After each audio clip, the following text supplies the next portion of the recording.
खाना पिलाना चाहिए। जैसे ही द्रौपदी जाती हैं पांचों बालकों को, जैसे ही जगाने के लिए पांचों बालक अब तो इस समय कटे हुए पड़े हैं, पांचों की लाश पड़ी हुई है, उनके मस्तक भी नहीं है।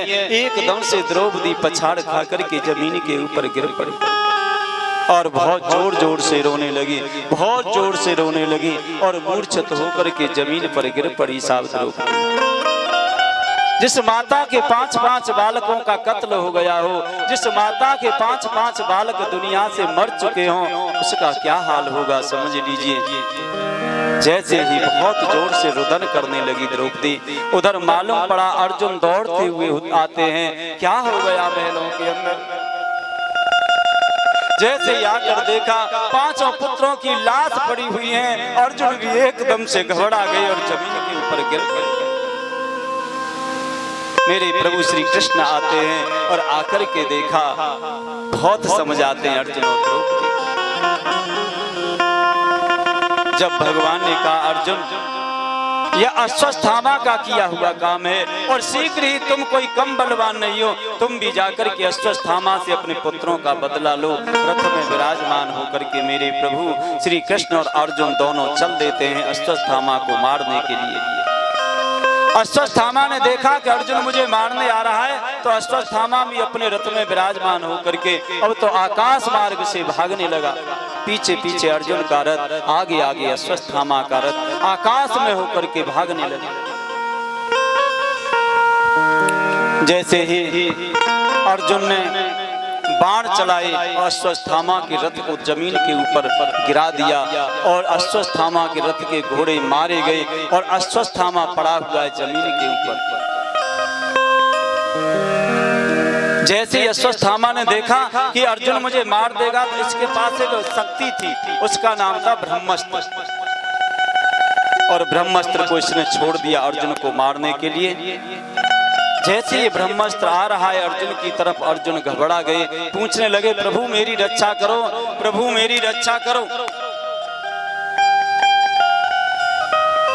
वेतेदं द्रोणपुत्रस्य ब्रह्मास्त्रं प्रदर्शितं नेवासो वेदि संहारं प्राणवादे उपस्थितये।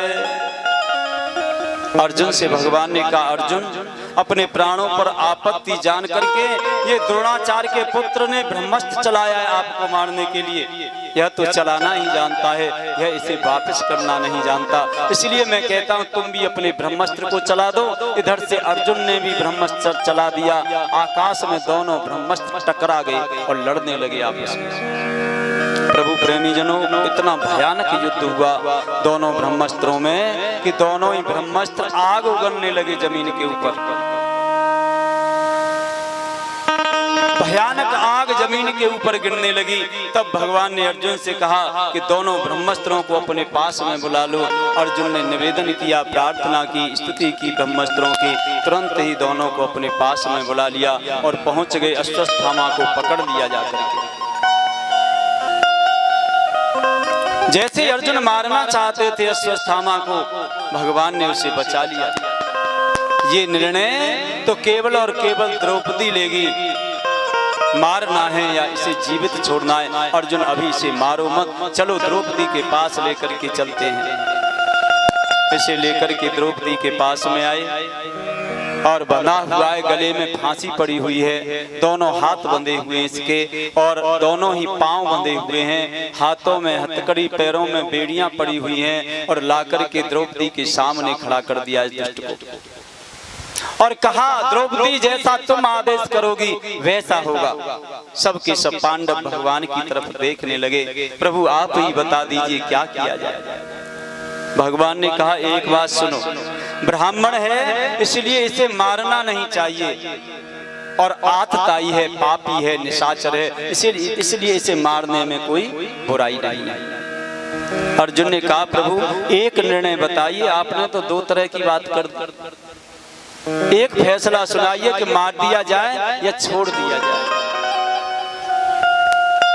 तो भगवान ने कहा कि ब्राह्मण है इसलिए इसे जीवित छोड़ना चाहिए और आतताई है, बहुत बड़ा पापी है, इसलिए इसे मार देना चाहिए। तो अर्जुन भी चक्कर में पड़ गए, क्या करूं क्या ना करूं।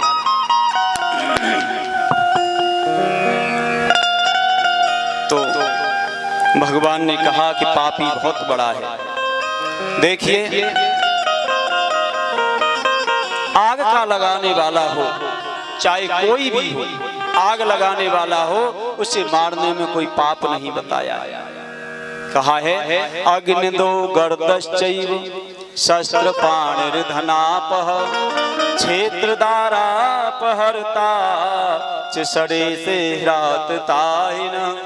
अग्नि दो, आग का लगाने वाला हो, तुरंत मार दिया जाए, कोई पाप नहीं लगता साहब।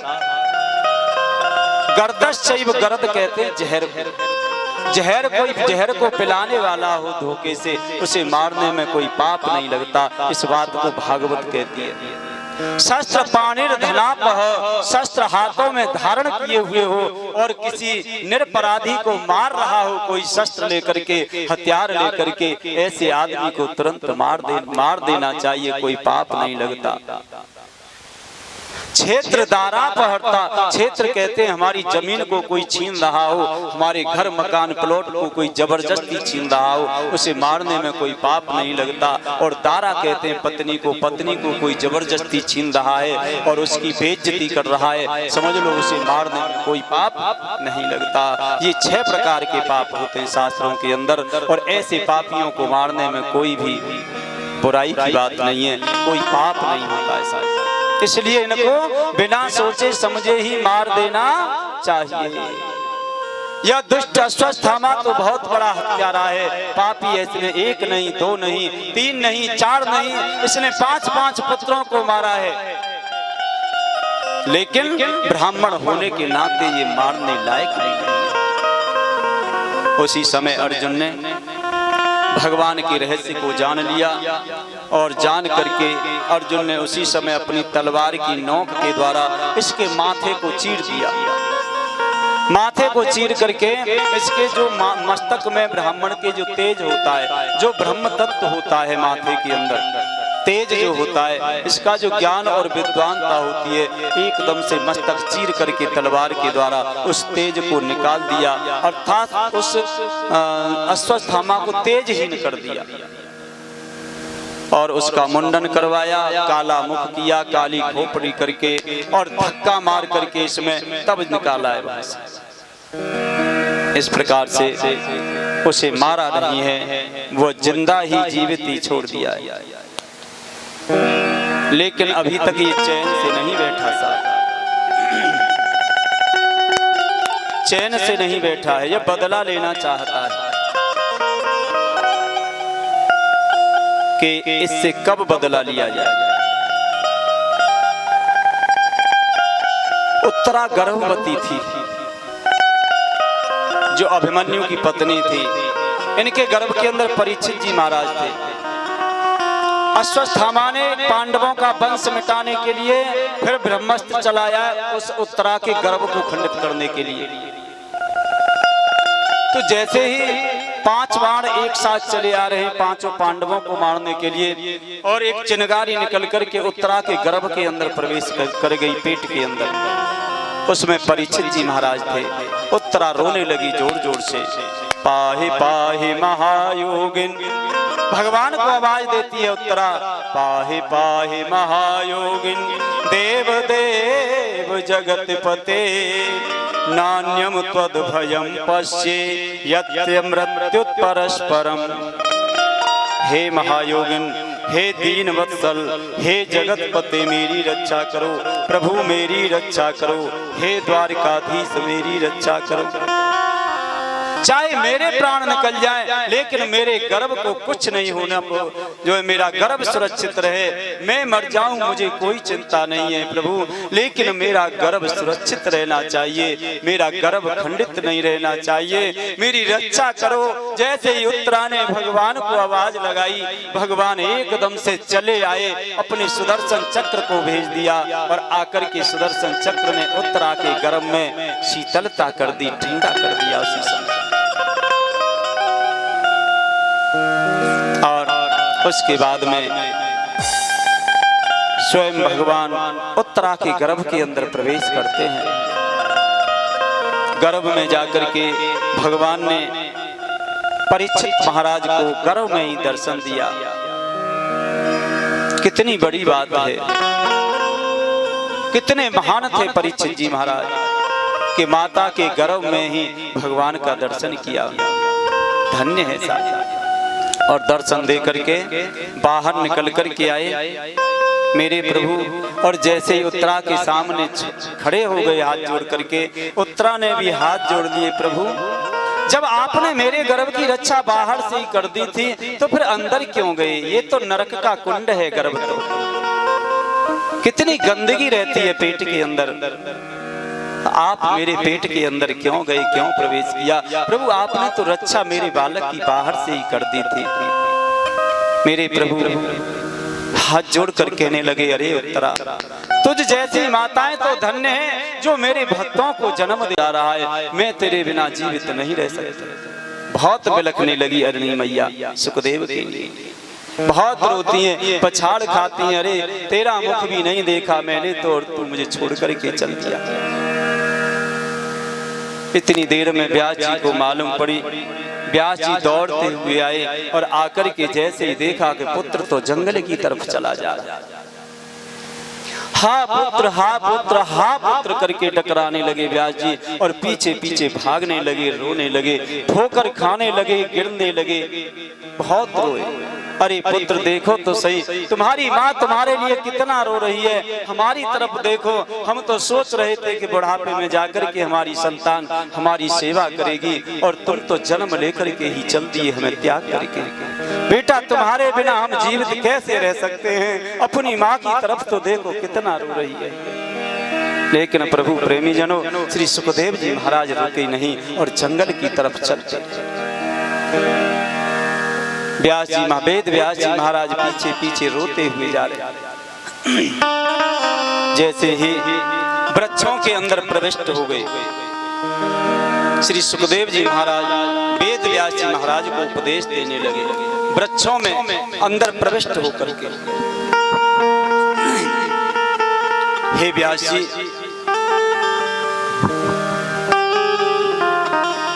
हमारी तरफ देखो। आज वृक्ष बोलने लगे व्यास जी महाराज से। वृक्षों ने कहा कि हमारी तरफ देखो, हम हमेशा परमार्थ के लिए जीते हैं। कितनी तपस्या करते हैं हम गर्मी, धूप, ताप और जाड़े को सबको सहन करते हैं, लेकिन हम परमार्थ के लिए ही जीते हैं।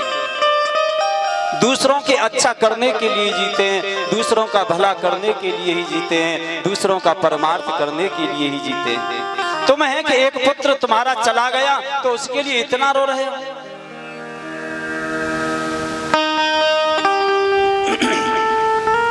जो केवल और केवल अपने ही कल्याण के लिए जो कर्म करते हैं और धर्म करते हैं, उन्हें शांति नहीं मिल पाती। इसलिए हम तो हमेशा दूसरों की भलाई के लिए जीते हैं।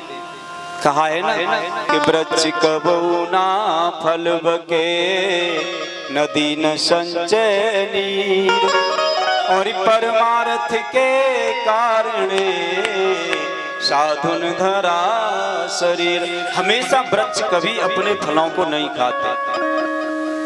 वृक्ष कबहु ना फल बके, नदी कभी अपने पानी को नहीं पीती।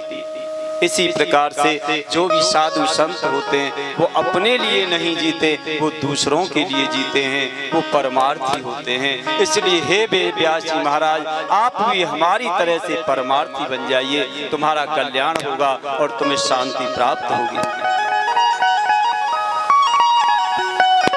इस प्रकार से जब वृक्षों ने कहा तो वेद व्यास जी महाराज को कुछ ज्ञान हुआ, अपने मन में कुछ शांति प्रदान हुई कि वृक्ष भी मुझसे आगे हैं, यह भी मुझसे आगे कितने परमार्थी है कि खुद तो दुख सहन करते हैं और दूसरों को सुख पहुंचाते हैं। मैंने तो आज तक किसी को सुख भी नहीं पहुंचाया। ऐसा सोच विचार करके आगे निकलते हैं। जैसे ही एक तालाब में स्त्रियां स्नान कर रही थी, नग्न होकर के, वो देवांगना थी। वस्त्रों को किनारे पर रख दिया और नग्न होकर स्नान कर रही थी। जैसे ही सुखदेव जी महाराज निकले तो वो ज्यों की त्यों खड़ी रही नग्न अवस्था में। और जैसे ही श्री वेद व्यास जी महाराज वहां होकर के निकले, सभी स्त्रियों ने अपने अपने वस्त्रों से शरीर को ढक लिया जल्दी से। तो वेद व्यास जी बस वहीं चक्कर में पड़ गए, आश्चर्य में पड़ गए। मेरा 12 वर्ष का पुत्र निकला है जवान, तब तो इन्होंने अपने वस्त्रों को नहीं पहना, और जब मैं निकला हूं तो इन्होंने सबने अपने अपने वस्त्रों को पहन लिया, क्या कारण है? बस आश्चर्य में पड़ गए, दिमाग खराब होने लगा उनका, बहुत ही परेशान है। अब तो वहां की वहीं पर खड़े हो गए। तो वो देवांगना व्यास जी की बात को समझ गई। वो जवाब देती हैं, व्यास जी तुम्हारे जो पुत्र है ना, ये तो बिल्कुल पूर्ण रूप से बैरागी है, यह तो परमहंस है। ये स्त्री और पुरुष में कोई भेदभाव समझते ही नहीं, कोई अंतर ही नहीं समझते। और तुम तो भली भांति जानते हो कि स्त्री क्या होती है और पुरुष क्या होता है, इसलिए हमने तुमको देख करके अपने वस्त्रों को पहन लिया। व्यास जी अब तो एकदम से और ज्यादा विचलित होने, बड़ा ही कष्ट होने लगा उनको। मेरा पुत्र जन्म लेते इतना बड़ा ज्ञान हो गया उसे, इतना बड़ा बैराग हो गया जन्म लेकर के ही कि वो स्त्री और पुरुष में अंतर भी नहीं समझता, और मेरा सारा जीवन निकल गया, मेरी बुढ़ापे की उम्र हो गई, और मैं इस बात को भली भांति जानता हूँ कि स्त्री क्या होती है और पुरुष क्या होता है। मेरा पुत्र तो मुझसे कई गुना आगे है ज्ञान। मेरे लिए धिक्कार है कि इतनी आयु होने के पश्चात भी मेरे अंदर इतना ज्ञान नहीं हो पाया कि स्त्री क्या होती है, पुरुष क्या होता है। प्रभु प्रेमी जनों, यह श्री सुखदेव जी महाराज निराकार ब्रह्म के उपासक थे, निराकार ब्रह्म के उपासक थे, और श्री व्यास जी महाराज साकार ब्रह्म के उपासक। वो सारे जगत को ईश्वर में देखते थे। अद्वैत भाव था श्री सुखदेव जी महाराज का, और द्वैत भाव था श्री व्यास जी महाराज का। जब अद्वैत भाव होता है, सारा संसार सारा जगत ईश्वर में दिखाई देता है। यही तो परोक्ष और अपरोक्ष ज्ञान होता है। जब तक परोक्ष ज्ञान होता है प्राणी को, तब तक द्वैत भाव रहता है उनके उसके प्रति। वो अपने को और ईश्वर को अलग अलग देखता है, द्वैत भाव रहता है परोक्ष ज्ञान में। जब अपरोक्ष ज्ञान हो जाता है, अपरोक्ष ज्ञान में अपने को और ईश्वर को एक करके देखता है कि जो ईश्वर है वही मैं हूँ, जो मैं हूँ वही ईश्वर है। इन दोनों में इतना अंतर होता है। सारे जगत को ईश्वर में देखता है। सिया राम मैं सब जग जानी,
सारा जगत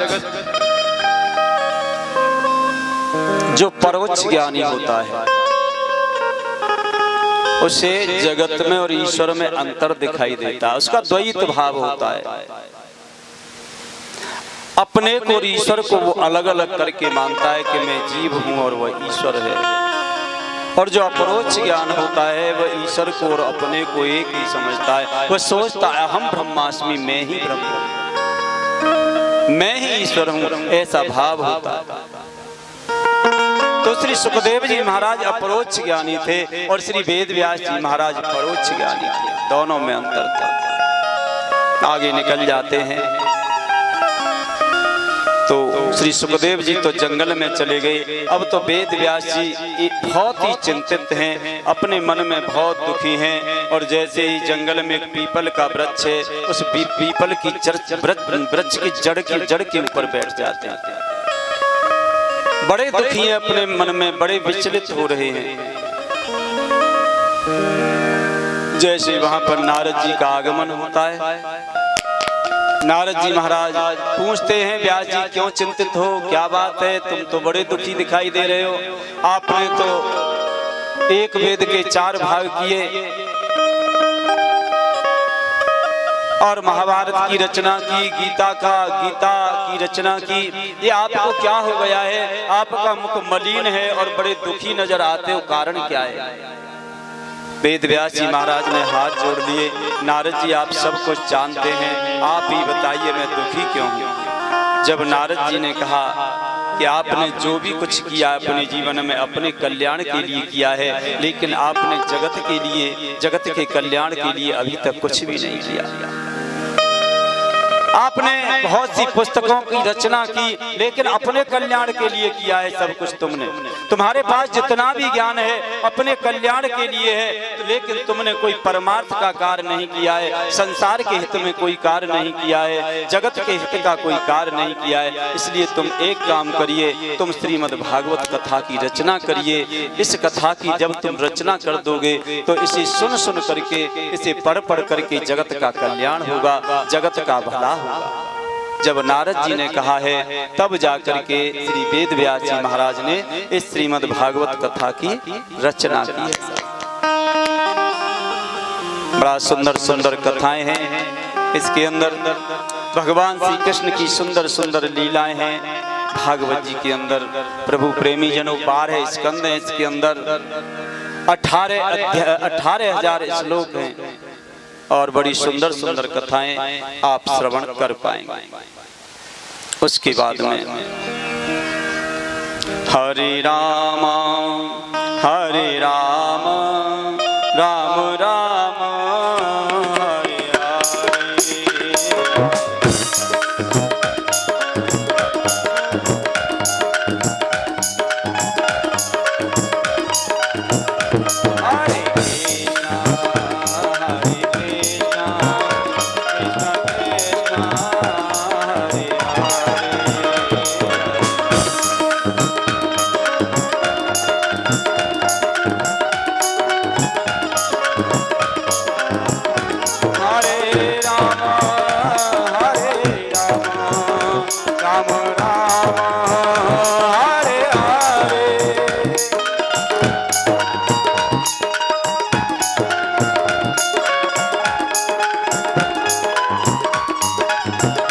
हरे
जय जय श्री राधे।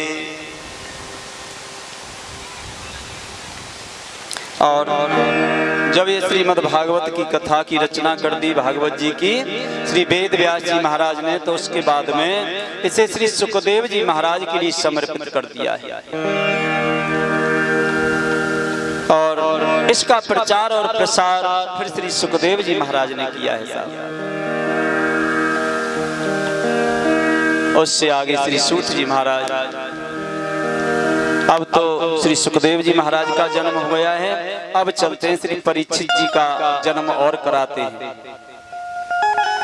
थोड़ी सी महाभारत की कथा आती है भागवत के अंदर, कई जगह महाभारत की कथा आती है। परीक्षितो यथ राजर्षे जन्म कर्म विलायनम संस्थाम च पांडुपुत्राणाम वच्चे कृष्ण कथोदयम। तो जब महाभारत का युद्ध हुआ प्रभु प्रेमी जनों, और उस महाभारत के युद्ध में पांडवों की जीत हुई और कौरव दल मारा गया, तो सबसे लास्ट में ये दुर्योधन बाकी बचा। तो दुर्योधन और भीमसेन का युद्ध होता है। भीमसेन ने अपनी गदा के द्वारा, गदा के प्रहार के द्वारा दुर्योधन की जंघा को तोड़ डाला है। जब वो दुर्योधन जमीन के ऊपर पड़ा हुआ है तो जोर जोर से चिल्ला रहा है, बड़ा दुखी है। उसका एक मित्र था दुर्योधन का, उसका नाम था अश्वत्थामा। ये आता है उसके पास